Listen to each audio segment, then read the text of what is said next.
বর্তমানে যে কোনো যুদ্ধে গেম চেঞ্জার হয়ে দাঁড়িয়েছে ড্রোন।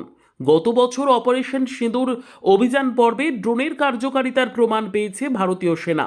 তাই অনেকেই মনে করেন কামান বা ট্যাঙ্কের চেয়েও যুদ্ধক্ষেত্রে বেশি চিন্তা ছড়ায় নিঃশব্দে উড়ে আসা ড্রোন। আধুনিক যুদ্ধের এই ভোল বদলকে মাথায় রেখে ভারতীয় প্রতিরক্ষা ব্যবস্থায় এক যুগান্তকারী অধ্যায়ের সূচনা হতে চলেছে।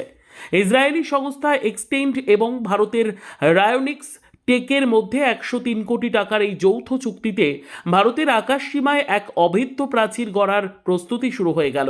এই এআই ড্রোনের ক্ষমতা জানলে ভারতবাসী হিসেবে গর্বে আপনার বুক ভরে উঠবে। এই ড্রোনের প্রধান শক্তি হল এর এআই ব্যাকবোন। এক্সটেন্ডের নিজস্ব XOS প্ল্যাটফর্ম দ্বারা চালিত এই ড্রোনগুলো নিজেই নিজের সিদ্ধান্ত নিতে সক্ষম। ঘন জঙ্গল হোক বা দুর্গম পাহাড়, মানুষের চোখ এড়িয়ে গেলেও কৃত্রিম মেধার ক্যামেরায় শত্রুর গতিবিধি ধরা পড়বে। জিপিএস জ্যামিং বা কন্ট্রোল রুমের সঙ্গে সংযোগ বিচ্ছিন্ন হলেও এই ড্রোন নিজস্ব বুদ্ধিতে লক্ষ্যবস্তুতে আঘাত হানতে পারবে বলে জানা গেছে। সংবাদ সংস্থা সূত্রের খবর, ইসরায়েলি সেনার জন্য 5,000টি ড্রোন সরবরাহের অভিজ্ঞতা সম্পন্ন প্রযুক্তি এবার ভারতের হাতে।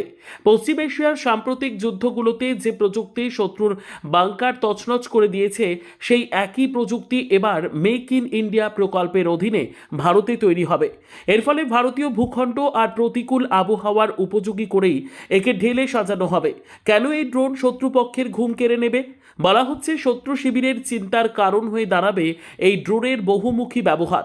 বলা ভালো, এই এআই প্রযুক্তির ড্রোন অদৃশ্য ঘাতকের মতো। ছোট আকারের কারণে রাডারে ধরা দেওয়া প্রায় অসম্ভব।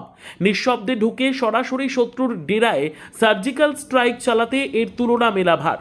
এমনকি শত্রুর ড্রোনকে আকাশেই ধ্বংস করার ক্ষমতা রয়েছে এই নতুন ড্রোনের প্রযুক্তিতে। জানা গেছে দুদেশের মধ্যে চুক্তির অন্যতম শর্ত হল টেকনোলজি ট্রান্সফার, অর্থাৎ ভবিষ্যতে ভারত নিজেই এই উন্নত সিস্টেমের রক্ষণাবেক্ষণ ও উন্নয়ন ঘটাতে পারবে। আর এতে করেই নিরাপত্তার বিষয়ে বিদেশের ওপর নির্ভরতা কমানো যাবে। ভারতীয় সেনার শক্তি বৃদ্ধি এই ড্রোন হয়ে উঠবে অতুলনীয়। গত বছর অপারেশন সিঁদুর অভিযানে ড্রোন যে কার্যকারিতা দেখিয়েছিল, এই নতুন এআই ড্রোন সেই শক্তিকে কয়েক গুণ বাড়িয়ে দেবে। বলা ভালো, দুর্গম সীমান্তে জওয়ানদের প্রাণের ঝুঁকি না নিয়ে এই ঘাতক ড্রোনকে আগে পাঠানো যাবে। ভারতের উত্তর ও পশ্চিম সীমান্তের জটিল ভৌগোলিক পরিবেশে নজরদারি এবং অতর্কিত হানা দেওয়ার ক্ষেত্রে ভারতীয় সেনা এখন অনেক বেশি আত্মবিশ্বাসী।